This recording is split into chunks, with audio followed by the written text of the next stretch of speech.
All right, guys, Jimmy Oswald back on the podcast today, an experienced guide and outfitter out in Colorado. Today, it's all about diving deep into the draw. We go over very specific units, particularly on the sheep, goat, moose front. We talk about elk and mule deer strategies in general. This is just draw, blocking, and tackling stuff. There are some references in here. You'll hear me talk about Africa, and as if we're going to talk about Africa, we do get into that, but this podcast went way too long. So the African episode where we talk about a bunch of good stuff if you're going to South Africa for your first trip, that sort of thing. That will be a separate episode. So any reference to that, don't worry about it. It's coming soon. So without further ado, let's dive right into it. All right, Jimmy. Happy to have you back. Let's start with the draw. On the last podcast, Cliff, I need to make an adjustment to what I said. I Sure. was relatively confident that there was going to be a mule deer season during first rifle. Um, there is in like a one or two units down by Montrose, um, Yeah.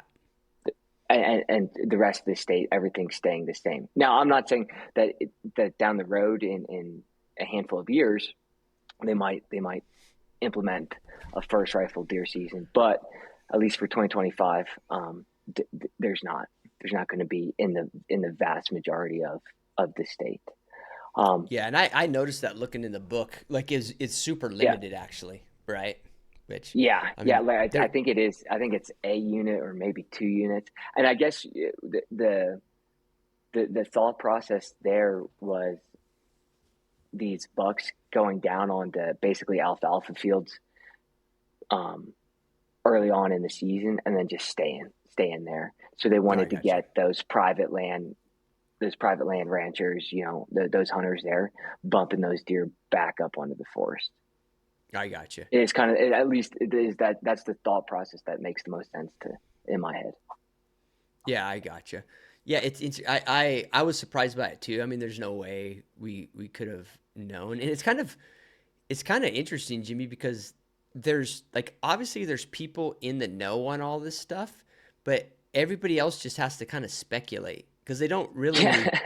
Yeah, It's so weird to me that in the modern age that, and I'm not saying anybody's in the wrong. It's just kind of interesting to me that when that book comes out, the Colorado brochure comes out, guys that like live it and breathe it like you, there's a bunch of stuff you find out in that book. It's not like there's early distribution of information. yeah. Well, or like you think that there's like going to be like some whistleblower on the commission that's like leaking this news Yeah, out yeah, to sure. the Yeah. public. Well, dude, Um, I think a lot of the public thinks that there's like somebody in there that calls you. You know what I mean? Like, hey, Jimmy, like just so you know, we're gonna cut your tags, or just so you know, we're gonna open this season. Like that doesn't exist. yeah. Well, like I still don't know what our tag allocations are going to be. Yeah, And I I don't think and they I don't think that they I mean, and I'm glad that they don't have that set in stone quite yet, or maybe they do. I don't know, but we're not through winter yet. I mean, it's been a super mild winter, but I mean, it's nice to see that, like, hey, some of those things are are yeah, in flood. Yeah, not yeah, set in stone. Yeah, they're they're gonna open figure to it out, changing that stuff dude. if we get a 5 foot snowstorm and it kills 30% of the elk. You know. Right, for sure. I had a guy send me a note that went to a fishing game meeting recently. And let me find that real quick, Jimmy, because I don't again I don't know that it's set in stone, but at least it was some color on that. One second here. I'll look, and it wasn't like a surprising. Oh, hold on, man. I know I've got. Oh yeah, here we go. I'll read it because so it says last night at the Southwest Region Sportsman Caucus meeting, the CPW is saying one, the preference point fee that was approved at the recent meeting. This is for like the 2028 deal or whatever. Mm. It sounds like that's going to get rescinded. So that's one thing that some information came out. But the other one is relevant to the topic you're talking about. It said they're going to probably create the same number of limited non-resident archery licenses this year as the number of non-resident archery over-the-counter licenses that were purchased in 2024. So they're actually, so they're saying that they're basically attempting to not cut any tags.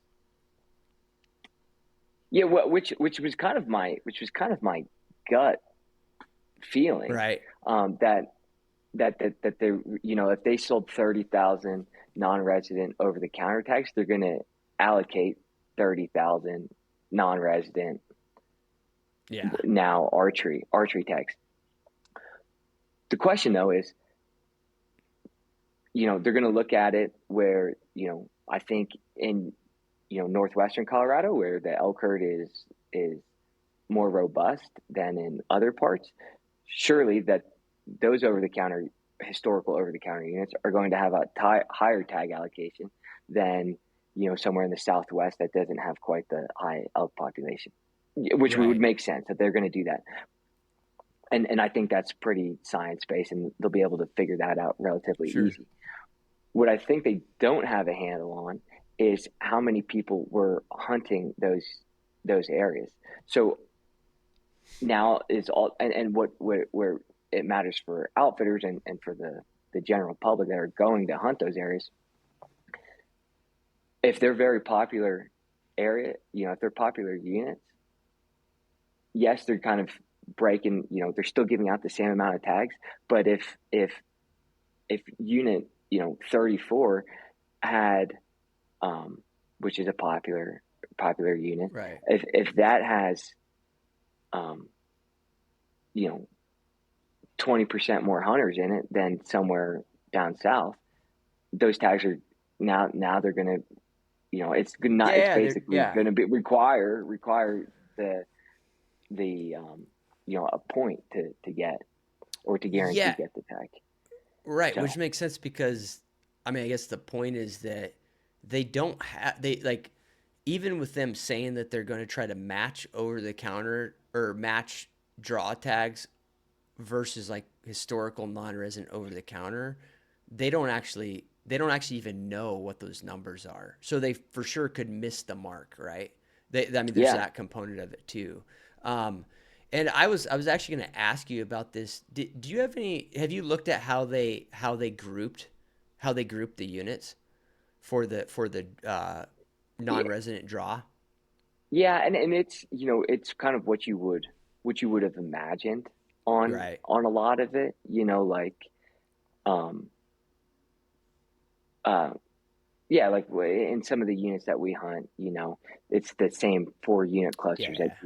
that you would have thought were going to be in there, and they're, um you know in theory you could hike from through all of those in, Yeah. it's Sure. not like that there's an outlier somewhere that, Right. it's like, what the hell's that one doing in there? Yeah. It makes sense. It makes sense Yeah. how they lump them together, and I'm sure that a lot of it has to do with, hey, here's where the elk spend their summer and falls on the landscape, but then their wintering grounds are pretty related. Like the Yeah. elk that winter in 34, and or the elk that live in 34 and the elk that live in 231 are wintering in these same areas, and so we're going to put those into the same unit cluster. Yeah. Well, I think in a lot of cases they're like reflections of the broader management clusters, right? What do they call Yeah. them? The DUAs, or I can't remember what it is. I forgot. But if, Um, if if you read the biological reports, that's how they yeah. cluster the Yeah. groups DAU, of or yeah. And DUAs or something. I don't know. I don't even know yeah, what the yeah, acronym stands for, but there's these clusters that they look at elk from a management perspective. Which, man, like we could do a whole podcast on that. I always found it really interesting, Jimmy, because I used to get their fly reports, their yeah. their time they spent, and they would, at least back then, they'd allocate their fly time to those, not necessarily the specific units in Colorado. And man, I always thought that was wild, dude, because you take a unit. I mean, you take a unit like 45, like right, yeah, I think 45 is right there in Beaver Creek type of area, and it's like from a biological standpoint, I mean, we're talking probably it's got to be 300,000 acres, right? But it's not managed independently. It's managed like with another cluster of units. Yeah. or with other units, like from a biological standpoint. I always found that like, I don't want to say disturbing, but I thought it was kind of, I think it relieves some of my frustration with the biologists because I would always equate it to like private land management. And I mean, if you have a 50,000 acre elk ranch, a ranch that's managed for elk hunting, I mean, it's gonna have like its own biologist, like all of like dedicated deal. And it made me realize when I looked at those DUAs or whatever they're called, like these clusters of units, like the biologists in Colorado, they're spread pretty thin. You know what I mean? Yeah, yeah. I mean, they're managing a huge, Yeah, swath, like giant. millions of Yeah, acres, yeah, like yeah, each So cluster is like probably 1,000,000 acres or something like that. yeah, All yeah. tons of dynamic. But anyways, man, I didn't mean to get off on that. It's just kind of interesting. But all right, guys, my Spring Bear online course is up on the website at pursuitwithcliff.com/Spring Bear. I've taken all of my knowledge, everything I've learned on over 50 successful spring bear hunts across the states and across Canada. All of that I've shoved into this course. Right now, there's already 6 or 7 hours up, and I'm going to continually improve this course. Once you sign up, you'll have access forever. All of the information and the full course will be complete by the first week of April. There's a ton of knowledge, a ton of tactics, a ton of gear talk that's going to help anybody who's preparing for a spring hunt. Go check it out. What else on the Yeah, draw? no, yeah. So, this year they, I got a little cheat sheet here. Yeah, go for Um, it. this year, if you look through the big game brochure, you will see a whole lot. You're still gonna see cow tags on there, but almost all of them now that are not private land only. Your private land only tags are still, for the most part, list B. The vast majority of the cow tags are now list A. So Yeah, that's big on like those guys that were, they're getting a bull tag and getting a cow tag. You're gonna have to choose if you want one. Which one you want? yeah, Which I think is awesome. It's about time they did that. right. I mean, they're So that was big. that was Yeah, that was that I liked that one. But again, a lot of people, those cow tags, even though they were list B, they were always harder to get than say um, than the bull tag. So you would apply for your cow tag as your first choice, and the bull your second, and you were going to get both. If you yeah. do that this year, You you're could not get get you're not you're yeah, or you get your over the counter bull tag. right. But Yeah, yeah, if you do that this year and you put a cow tag as your first choice, chances are, again, it's going to be unit by unit, but the vast majority of units now, those cow tags are list A. right. Yeah, I So actually saw that. I saw that too, just in some of your units. yeah, Because I'm doing that hunt over there, and a guy asked me about cow tags, and I looked, and yeah, I just happened to see that. I was like, oh yeah, that cow tag's a tag now. So basically, if you have a cow tag, if you have one cow tag in Colorado, you can't get a bull tag. Period. Right? yeah, I mean, if you have yeah, one of those A cow tags, so that's a yeah, dynamic change. I mean, it must be a reflection that they're also just reducing cow harvest across the state. yeah. Which I think is good.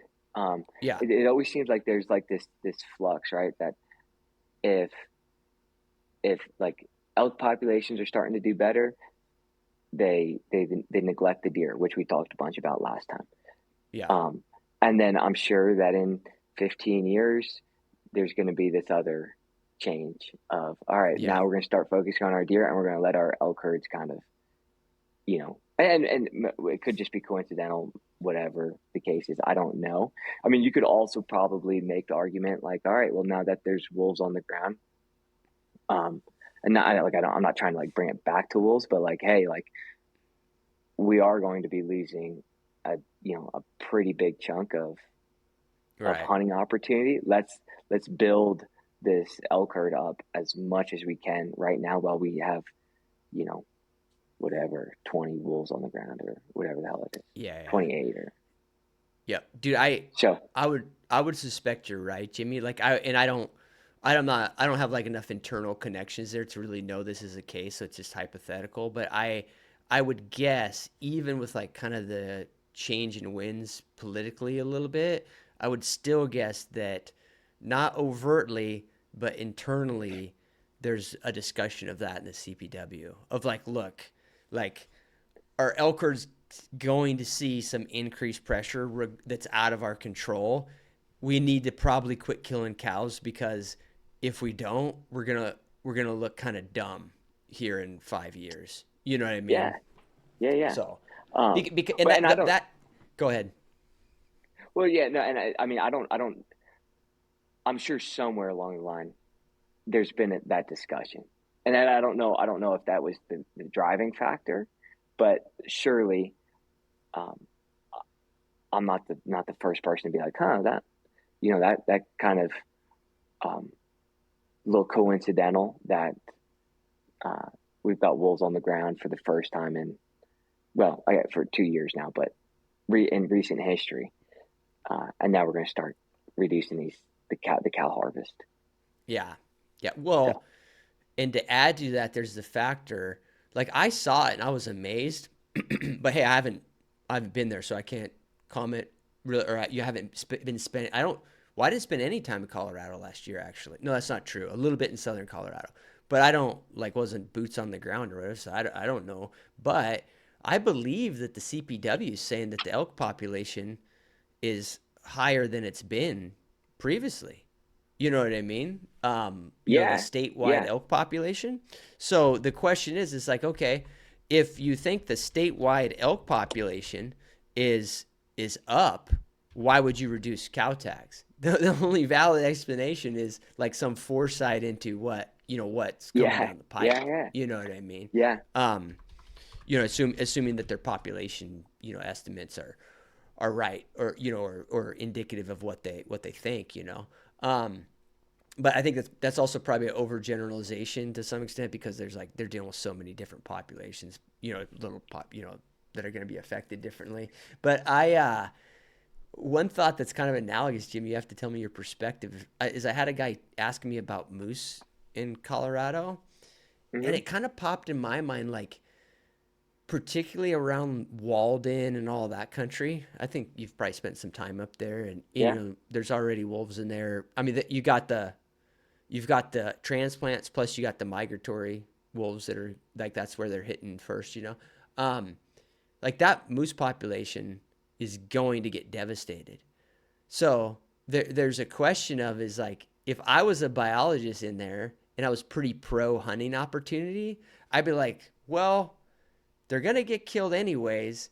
Like, should we bump all yeah, the tags up? You know what I mean? Like, I know it yeah, sounds like it's totally non-scientific and whatever else, but if I was there, that's what I would be thinking. I'd be like, dude, yeah, let's kill yeah. some No, of these giant bulls because it's over. yeah, yeah. Let's and let's make some money while we do it, Yeah, right? sure. Instead of letting the wolves do it. Yeah, I was when I was looking at in the brochure about the um, flipping through the deer and the elk and everything, and then I got to the moose, and thinking, oh, okay, well, they're cutting these cow elk tags down, surely, or making them list A, so by default, cutting them down. Um, Surely they're going to do that with the moose. And granted, I don't know what the tag those cow moose tag allocations are going to be, but my guess is if they didn't increase, they probably didn't decrease. They're staying the Yeah. same. No, I think you're You you're know? probably right. Yeah, yeah. Yeah, and I think that's the thing is like you brought up the wolf thing, so I'll blame it on you. But the Yeah, thing about it is like we could have this you could have these like all these debates, Jimmy, about how they're going to impact, the elk that you guys hunt, how they're going to impact the mule deer, how they're going to impact the sheep, goats, whatever. You can have these like debates about that, right? To some extent. But the moose, like dude, from my perspective and what I've read and like really looked at the numbers, like that's a fact. They're where the wolves get established, the moose are done. Like they're almost going to be zeroed out. yeah, yeah, Like when you look at like like the moose stuff where they've been introduced before historically, it's like wipeouts. Yeah. So I would think that the biologists who know all of that history, they've got to be thinking to themselves like, what are we gonna like? What's the plan here? You know what I mean?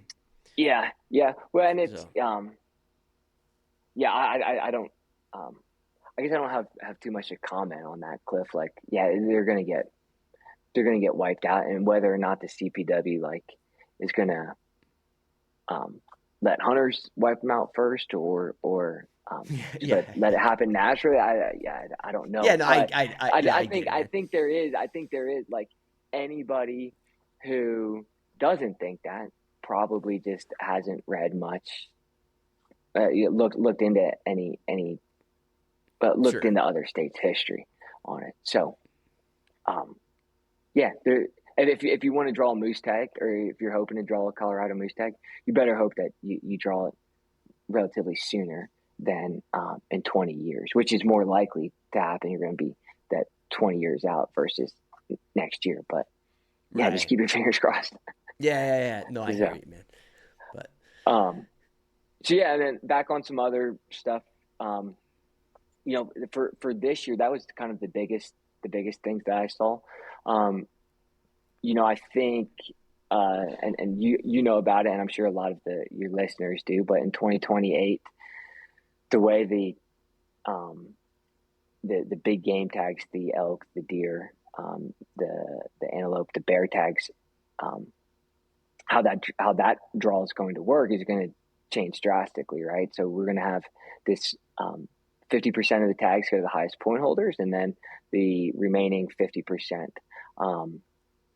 go into a bonus draw, which I can't really define the difference between bonus and weighted draw, and maybe you can, Cliff, but I think mathematically it's identical as to what's going to happen. So basically, for the listeners, if they gave out 1,000 tags in a unit, 500 of those are going to go to that whoever's the highest point holder, like it's traditionally been. The remaining 500% are then going to go if you put your name um, into the draw and you weren't the highest point holder, how many ever points you have. And correct me if I'm wrong, but I think it's basically going to work out as if you have 5 points and you didn't get drawn as the highest point holders, your name goes in the hat 5 additional times. And so you're going to yeah, have guys that are drawing tags with 1 point, and you the same year that have say 5 points. It's just the luck of the draw. yeah, yeah. And Is yeah, no, I that think your understanding, no, Cliff? no, no. I think your math is spot on. I mean, there's difference. Like when you look at all the different states, like Yeah, some of them do a variation where they're squaring points or whatever. But I think my understanding with Colorado is exactly what you're talking about. So in the bonus point side of the draw of this new like hybrid system they're putting in that you're talking about for deer and elk and antelope, if you got the preference point side that operates just like it does now, and then you got the other side that operates exactly how you described, and that's that you still have a better chance if you have points, but there's more of a random element, you know. yeah, So, yeah, I mean, what it comes down to is that the new structure is a transfer of probability of drawing from the highest point holders to the lowest point holders, and then in between is just kind of a mathematical. We don't really know, yeah, if you have 10 points for deer, we don't know if you benefited from this or if you were hurt by this. And the reality is it's probably very complicated, and it probably depends on where and how you're applying too, so yeah, I don't know. yeah. And I think a lot of so I think we're gonna see a couple of things. I think there's the guys that were just a handful of points away from being max point holders that are trying to draw, the primo, elk 201 or two or whatever units, or for mule deer, the guys that are looking to draw third or fourth season unit 44. If they're a handful of points behind, they are the one, they're actually getting screwed really hard. Um, because we're talking about such a small amount, and especially for non-residents, such a small amount of tags. Like, let's say there's only 10 elk tags um, given out for first rifle and unit, and I'm just making up a number, but I bet Yeah, it's sure. pretty close to that, to unit 201 or whatever. 25% of those tags are going to non-residents. So you Right. got this one tag, um, or I'm sorry, two tags that are going to go to non-residents. Now, only one of those tags is going to go to the highest point holder. So you're not going to see the number of high point holders drop out. And so the guy that's 5 points behind, and even with point creep, he was, He 12 was on years the away yeah, it from was on the drawing. horizon. He's Yeah. not going to. He's going to die with that unless he is lucky. I shouldn't say lucky, but the odds are in his favor to draw in the the bonus point draw, or Right. whatever they're calling it. So Yeah.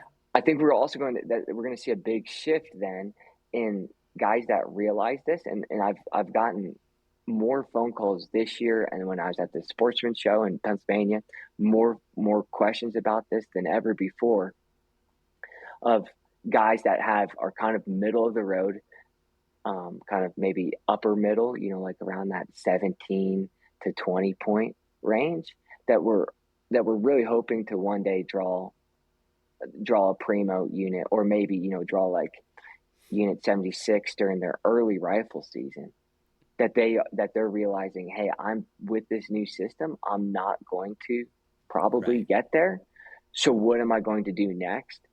And we will see a big, I'm telling those guys this year, use those points before 2028, because 2028 you're not going to be able to play in your hunt. Right. So it'll be curious to see what happens there, and then you're going to see that same trickle down effect from the guys you know that have 5 points now, that we're hoping to draw unit 49 in a handful of years. Yeah. Are they now going to go and back out of that and try to do um, a unit that may not be as known for for trophy, or quality, or whatever the case is? So Right. we are gonna see some stuff, and I don't know. I know I told you about it, Cliff, like on Go Hunt, like they came out with this new predictive draw odds thing. Yeah. I think that um, that modeling is probably pretty darn accurate. Like, I know they say they have a 95% confidence level there on it, but I don't know how they can, since they've never seen anything like this coming up, especially for 2028. Yeah. I looked at it. It's really interesting, and I like I actually briefly talked to Brady about it, just in like a real just like minimal level, like not in depth about it. He talked about how they're introducing it. Um, I think it's a really cool feature, obviously, and I think that it could be really helpful to people. I think for Colorado in particular, the the time of them introducing it Yeah. is like real is it like the like the analytical side of me, and like I've done a fair amount of math and probability in my life at like a younger age. Like, I look at that problem and I'm like, wow, dude, if they can get accurate on that, they've got some amazing people that are working on it, because all the stuff you're talking about, like, we don't there's all these like psychological elements, Jimmy. It's like, because there's and we don't know how there's Yeah, guys, there guys being frantic. I was like, oh, what am I gonna do? I'm just yeah, gonna yeah, we waste don't 20 know. points on a muzzleloader hunt that takes 8. Yeah, exactly. And we don't know. All right, guys, so I wanted to mention that I'm having these custom skinning knives made. These are called Cliff Skinner. I've got a whole bunch of reasons why I've had this knife made the way that it's made. Got a short video on the website. The details are there. Pursuitwithcliff.com. Click in the corner up by shop. You'll see Cliff Skinner. Click that puppy. You'll get all the details. you have different elements. You have people who are just, they're strictly trying to take advantage of their points, and then you have elements of hunters that are very focused on what you mentioned, which I think is a very important point for people to understand, and that's that it's not just that there's been this distribution of your chances of drawing or whatever, but there's also been a change in your ability to plan a hunt.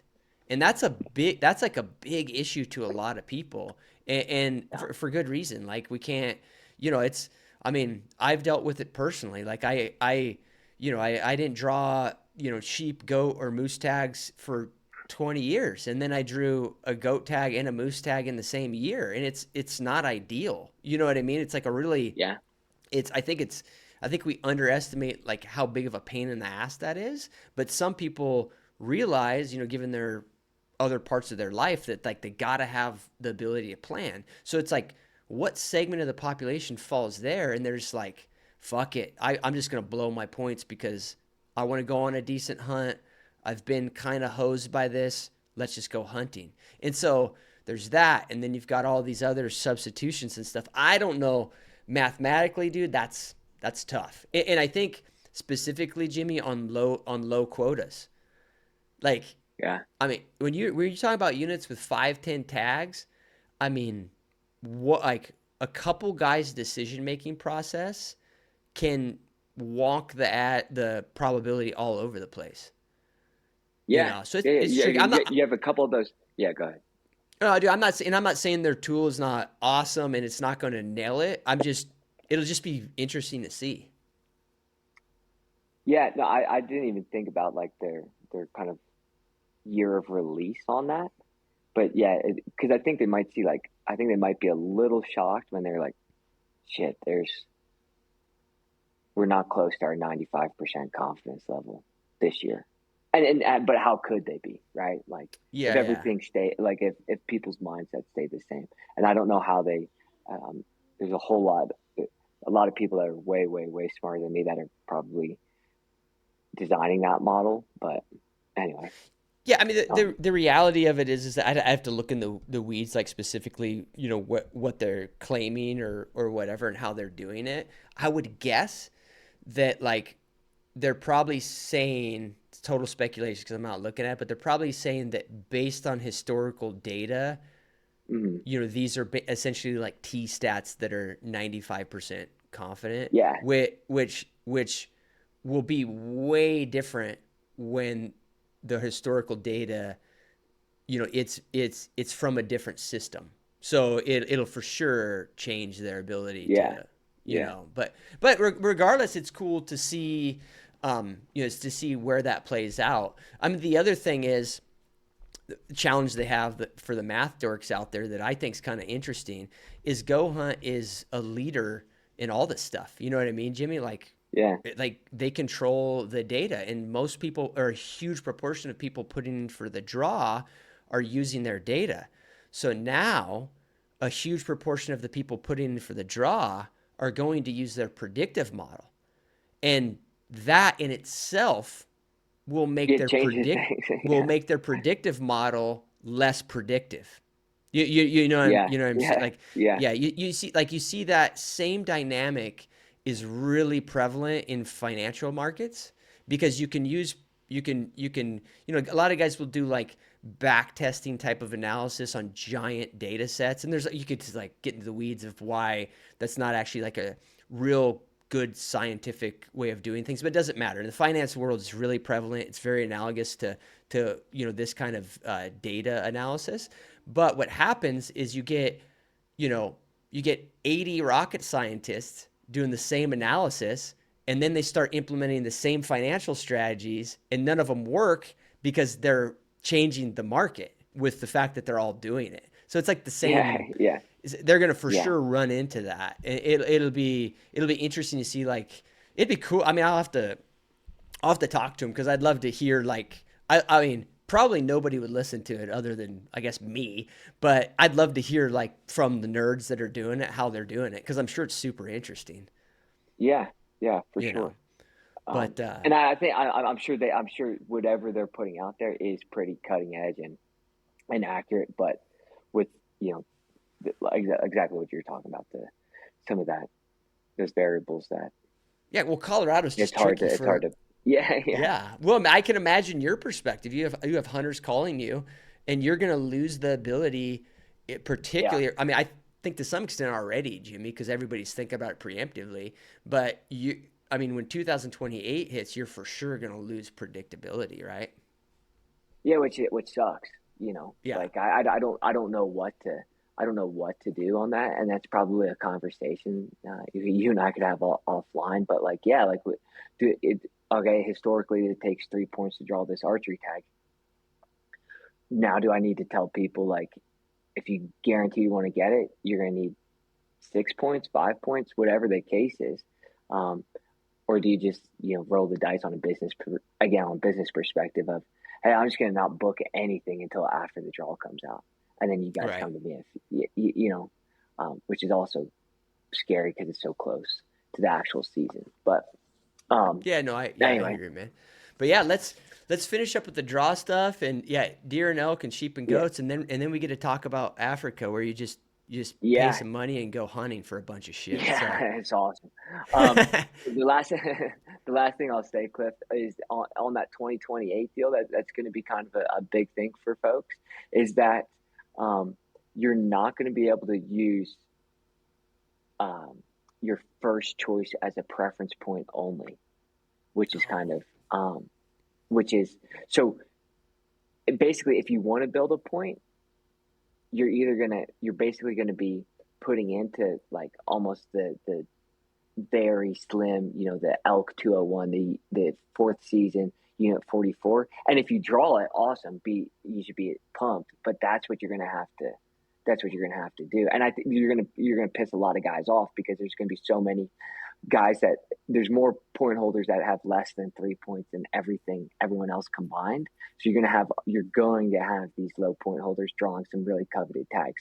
But from a planning standpoint, you and your buddies want to go elk hunting, um, and you're going to put in as a group. You're going to have to be putting in as a group to unit 201, and then putting in for the tag that you actually are going to want to draw. That Dude, kind of makes sense. yeah, I didn't get any clarity on that, but that's the case, huh? So Yeah. no more code 99 PPPP elk or whatever is your Uh, first choice. uh, Oh, that's a dynamic that really screws the high point holders, yeah. because Yeah. everybody who's trying to bank points and hunt is going to screw up the high units Hmm. draw. It's bad. Yeah. Yeah. Yeah, that's too bad. Or Um, it's just kind so of I didn't anticipate. It's not something I anticipated. yeah. Yeah. But anyway, so that's kind of I think that's kind of the big changes for, no, 2028, your, it might not be 2020. It might be starting right off the bat, but your goat, sheep, and moose, um, uh, male, or for your goat either sex tag is going to be once in a lifetime. Oh, okay. So yeah, I'm a big proponent of that. So if you shoot a ram in 2029, that is your ram, and you're never going to draw another ram tag. You might be able to go and draw a U tag, but you're going to be done. It's going to be it'll be set up just like the moose Yeah, currently yeah, is, the bull moose. yeah. So Which, yeah, I mean yeah, that makes sense, it's man. I fair. mean, It's fair. yeah. I I mean, know, I know. several guys um, that have shot, um, or have drawn 3 sheep tags in their life. Yeah, I mean, they're Colorado residents, right? And um, they've been yep. hunters since of legal age, their first legal age, but which is And 12 just or had luck 13, on their whatever side it is. too. And yeah, and had luck on their side, and they didn't win. That's not including the raffle tag or obviously governor's tag, but Right. um, and that will not be retroactive. So if you drew a ram tag and killed one in 2016, you still have your points and can potentially draw one in the future. So Oh, okay, gotcha. But just Yeah, going forward, there won't be multiple. Yeah, which probably statistically is like a lot less relevant now. yeah, Anytime you have that random chance, you run into that situation where some people are just lucky, you yeah, know. yeah, But the other part, man, is we can dive into it a little bit. Are you ready to kind of transition to sheep and goat stuff? yeah. Yeah, I'm good. I got plenty of time. Well, because I have a thought on that that I always think about, like the guys that I know that have done that, Jimmy, that have drawn like 2 sheep tags, 3 goat tags, stuff like that. All of them are have not been put are I mean, some of them are guides, right? So they have like Yeah, the inside scoop on units, yeah, and so they aren't I don't know anybody who's drawn two, best sheep tags yeah. in the state. S74 tag. Yeah, Yeah, yeah, yeah. Like there's none of those guys. It's always these guys that were putting in for a unit they knew really well. They guided in or they elk hunted in, and they kind of knew there was rams in there, but the draws were pretty good.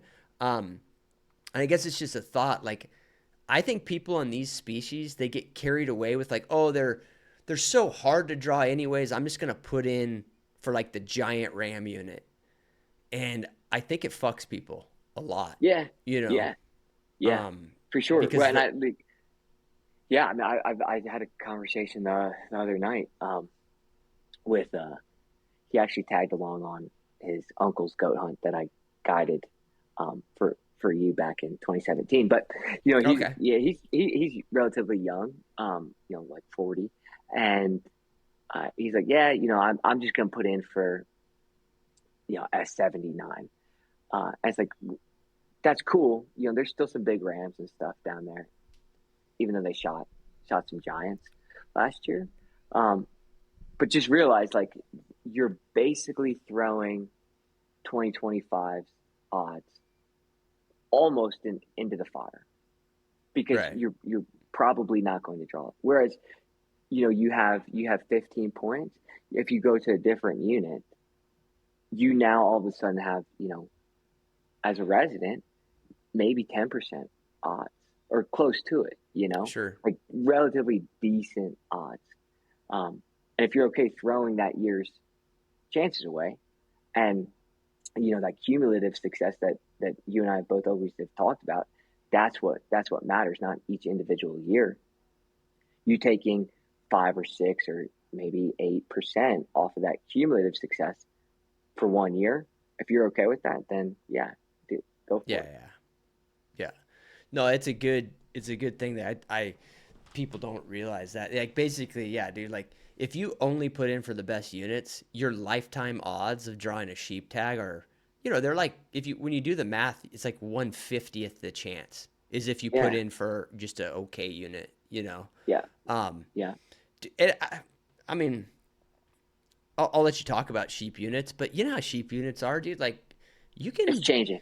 Yeah, I've seen a lot of mediocre units where there was a couple guys that knew there was big ass rams in it, and then all of a sudden that yeah, changed. You know, yeah. Well, um, and then all of a sudden you see, you know, um, well, I'll throw it out there. You had you had Mike Duplan on here.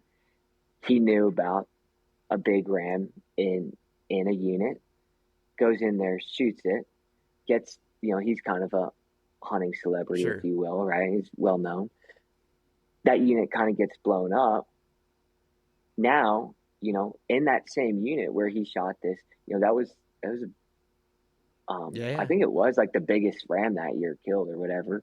Um, there's not a ram in that unit that's over the age of 10, and there's one of them, yeah, and there's a couple of 9-year-olds, and there's a big 8-year-old in there. But other than that, that is all of the that is there's no sleeper ram in there. Well, yeah. you never know, but Well, chances are, and the thing is I think we're talking about the same unit, Jimmy, but we won't mention it. But yeah, that same unit, 12 years ago, it was like wiped out. Like nobody yeah, was it's fucking hunting shut it. down. Well, it was No, shut and down. yeah, exactly. And then it came back for a couple of years. Nobody really knew what was in there, and then we kind of knew what was in there. and there was a bunch of big rams, and then it Yeah. now it's back to de minimis. You know what I mean? So it's not just that unit. Like a lot of those units fluctuate like that. You know what I mean? So Yeah. Oh you yeah. know, Yeah. trying to get some scoop on stuff is actually kind of relevant. Yeah. But So, well, yeah. What do you um, let's do you want to do goat and unit or goat and sheep specific stuff? Do you got thoughts on that? yeah. Yeah. I mean, so, for and I got written down here. The goats for non-residents. Again, this is just units. Well, I take that back. These are the units I would suggest a non-resident apply to would be G3, G6, and now this year G18. We cannot guide in G18, and we could maybe get a permit to, but I don't think anyone is actually permitted in there right now. Is G18 Um, Holy Cross? yeah, it's that new one. Okay. This is the third year for it, but um, and then the first year for a non-resident tag. That would be my suggestions for a non-resident. For the resident, it would be that same those same units, but then adding G2 into it Okay. as my top choices. Your sheep units would be and this is for non-residents, S11, S66, S17, S74, S12, and Yeah. and and and and for the listeners, you can go on to you, we've got three websites now.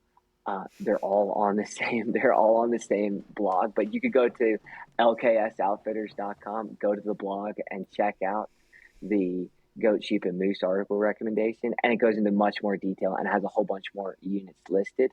I'm just listing off the ones that I'm Sure. recommending.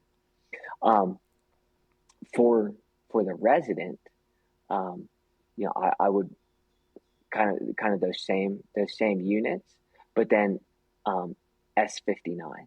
S59 is gonna it has two resident tags in it this year, which should certainly help the draw odds pretty Oh, because drastically. it goes one resident, one non-resident, and then flips to No, residents. so there has not been a non-resident tag in there since the one that I guided for you back in Oh, okay. 2019. Um, And then has it been two resident or has it been so just one tag? it's kind of been bouncing back and forth. Like it was like 2 years of just one tag, and then a year of two, and then 2 years of Yeah. one, Okay. kind of. Yeah. So Yeah. this Yeah. is another one where it's got two, and I might be mistaken on that, Cliff. Yeah. But Yeah. it But does I have knew two. it It does used. have two in it this year. Yeah, it used to always fluctuate. But regardless, whenever you see that, if you're a resident, Yeah, usually you get a big uptick in odds because you get like the status quo guys, and then now there's double the quota, so you yeah, got better odds. And I yeah, mean, I have no idea, and we don't need to talk about it, Jimmy, like what the RAM outlook is in there or whatever. But that's a badass hunt, dude. Like when you really yeah, think about it, yeah, it's yeah. like, Which I mean, there's the where like yeah. Go ahead. Go ahead. no, you go ahead. Yeah, there's very few places in Colorado where using horses, like a horseback sheep hunt, is actually beneficial. Like you could go take horses into S11, but as long as you're not some crazy overweight guy that can't hike, it actually doesn't do anything for you. As a matter of fact, it probably just slows you down if you're It's like now a all of a sudden trade having off. to Yeah, use. yeah. Yeah. Whereas S59 and um, there's kind of different sheep herds in that unit, but for the wilderness sheep, it is extremely beneficial to have horses. Now that's not to say that you necessarily have to use horses. And if you plan on only using horses, you could shoot yourself in the foot there, because it might be more feasible to go off of a road system into the wilderness. But um, yeah, a sheep hunt that you're probably going to stay in a wall tent and use Yeah, oh, horses yeah. is cool. Guys, biltong, okay? I have been obsessed with this stuff for 3 or 4 years. Ever since I got on a keto, carnivore, paleo-esque type of diet, I've had a hard time finding healthy snacks. Biltong is a great option, particularly the slabs that have this fat on the side. That's where your energy is if you're a fat burner like me. Super simple ingredients in this, guys. Literally 1, 2, 3, 4, 5 ingredients. Compare that to your gas station jerky. A great snack in the backcountry or just day to day. Biltong Depot is a huge supporter of my content. Go to their website, biltongdepot.com. Use my discount code CLIFFG, CLIFFG for 15% off at checkout and to support this content. Thanks, guys. No, I think it's a great, it's a great one. And I think, like you're saying, like a lot of the other units really don't have, that opportunity. Do you know what popped in my head? I was looking at it. I don't know if I ever told you this story, Jimmy, but I packed a ram out of there by myself. You were working for me Mhm. at the time. Yeah. And we weren't horseback hunting where we were at, but I packed the ram out. Well, I shouldn't say that. Rick actually helped grabbed a couple of the shoulders, Yeah. packed those out, and then I stuck around and finished working on the ram and stuff. And I packed that ram out by myself, and I got I got real dehydrated. And I remember, this sounds crazy, dude, but I remember seeing. Did I ever tell you this porcupine story? Uh, Dude, I remember seeing this giant porcupine, and this was like when I was starting to take little videos on my phone, but that was back in the day when you were always careful because your storage would get mhm. full on your phone. So I was taking these little videos, like going down, packing this ram out, and I've got a couple of them. They're like horrible quality, but dude, I was coming down, and I remember getting like messed up from the dehydration. I've never been that dehydrated, and it was all just like there's tons of water in the bottom. It was above a lake. You kind of know the general area, but there's water in the bottom. I went up, with the hunter. He shot that ram, and then I had no access to water for like 11 hours. While I was working on the ram was out in the sun, like all of that. I killed my water, just like piss poor planning, but there was no water up there. But man, I came down, and I swear it had to have been a hallucination or whatever, but there was this giant porcupine right off, like freaking giant, like off the trail. And I have a video, and I refuse to post it because I just look like a complete idiot. But I'm holding my phone up, and I'm like, oh my God, like look at the porcupine. And there's no fucking No porcupine, dude. No porcupine. And like I've looked at the video 1,000 times, like zoomed in, and I remember the porcupine being like 10 feet from me and like being this, like, huge. And it was like, I think I just made it up, dude. It's just a weird, it like scares me to think about it because I'm like, dude, I must have been just delusional. And it Yeah. was weird Yeah. because when I came out of there, I remember also like I knew the way out of there. I'd been up and down multiple times. And the second load of meat that I took out, I ended up in this like ridiculous dark timber, and like he's crashing through the shit with a heavy pack. And I was like, I realized like just how incompetent I had become through this dehydration thing because I knew how to go up and down, but I just got like stuck in this shit that took me like I could see our camp, but it took me like an hour, right as the sun went down. But it kind of scares me to think about it because I'm like, dude, I could have just be laying up there. You know what I Yeah. mean? Is Yeah. You're probably not far from, passing out Yeah, yeah. If I or like, like totally like, breaking your leg up there or whatever. yeah, or just laying down and like zoning Yeah. out. You know what I mean? Yeah. Um, freaking weird. But there's that was kind of a funny story too because the hunter wanted to come back that night. So I got back, and he had some work stuff or something. So we came out that night, and I don't remember if I told you that part of it either. Not to get like off on a crazy story, but I couldn't get into a shower, and I had like ram blood and shit all over me. And like I didn't want to go down to the bunkhouse and wake you guys up. And then upstairs, like the doors were locked on the guest rooms or something. And I couldn't figure it out, and I just like slept on the couch, like covered in ram blood. Like because I was so tired. But anyways, sorry, man. An Yeah, no. aside, just made me think about it. But but yeah, no, that's a fun hunt, man. Um, the yeah, what do you got for moose, Jimmy? Yeah, so for non-residents, your moose tag, 12, 23, 24 is a unit cluster, 49, 500. Um, there's a new tag for non-residents this year, which is the 49 wilderness only. Um, and and then well, and so I'll touch back on that wilderness only hunt. And then for residents, it's the same unit clusters, but with the addition of 25, 26, 231, and then 48, 481. That 48, 481 moose tag is probably some of the best draw odds in the state. Where For is it? they're in the Collegiate Peaks. Oh, okay. Yeah, yeah, um, yeah. Good draw odds. There's good quality moose in there. Lots of them, but yeah, really good draw odds there. Going back to that unit 49 wilderness only, it is going to have decent draw odds for both residents and non-residents, but you're getting kind of screwed on that deal, because the guys that draw the normal 49 500 tag, yeah, 49 500 being the units that you can hunt, they can obviously still go and hunt the wilderness area. So if they're not turning stuff up in this, that has like good access, they can come into the wilderness and hunt. Whereas Right. you're stuck in the wilderness.